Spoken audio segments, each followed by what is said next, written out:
موژدە بە گوێرەی نووسینی مەتتا بەشی 28.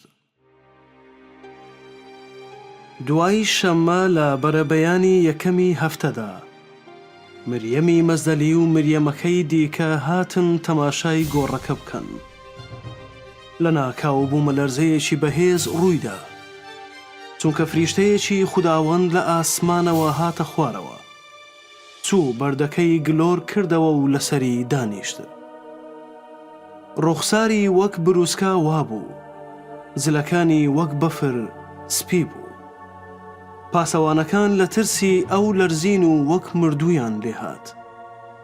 بەڵام فریشتەکە بە ژنەکانی وت: مەترسن، چونکە دەزانم بە شوێن عیسای لە خازدراو دەگەڕێن. ئەو لێرە نییە، وەک خۆی فەرمووی هەڵستێنراوەتەوە. وەرن سەیری ئەو شوێنە بکەن کە لێی درێژ کرابوو. خێرا بڕۆن و بە قوتابیەکانی بڵێن: ئەو لە نێو مردوواندا هەڵستێنراوەتەوە، پێش ئێوە دەچێتە زەلیل، لەوێ دەیبینن. ئەوە تا پێم وتن. ئەوانیش خێرا لە لای گۆڕەکە ڕۆیشتن، بە ترس و خۆشیەشی گەورەوە ڕایان کرد، تاوەکو هەواڵ بدەنە قوتابیەکانی. ئەوە بوو عیسا تووشیان هات و فەرمووی: سڵاو، ئەمانی سوونە پێشەوە. پێیان گرت و کڕنۆشیان بۆ برد. عیسا پێی فەرموون: مەترسن، بڕۆن بە برایانم بڵێن با بچنە زەلیل، لەوێ دەمبینن.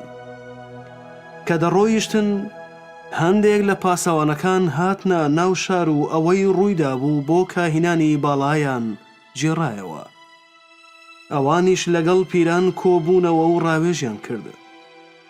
زیوێکی زۆریان دایە سەربازەکان و وتیان: بڵێن، کاتێ ئێمە خەوت بووین، قوتابیەکانی لە شەودا هاتن و دزیان. ئەگەر ئەمەش لە لای فەرمانڕەوا بیسترا، ئەوە ڕازی دەکەین و لە گرفتەکە دەتان پارێزین. ئەوانیش زیوەکەیان وەرگرت و چۆن فێرکران کردیان. جا ئەم قسەیە تاکو ئەم ڕۆژ لە ناو جوولەکە بڵاو بۆتەوە.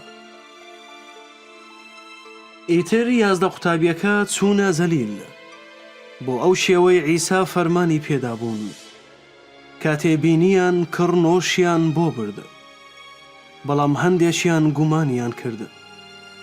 عیسا لێیان نزیک بۆوە و قسەی بۆ کردن: هەموو دەسەڵاتێکم لە ئاسمان و لەسەر زەوی دراوەتێ، کەواتە بڕۆن، هەموو نەتەوەکان بکەنە قوتابی، بە ناوی باوک و کوڕ و ڕۆحی پیرۆز لە ئاویان هەڵبچێشن.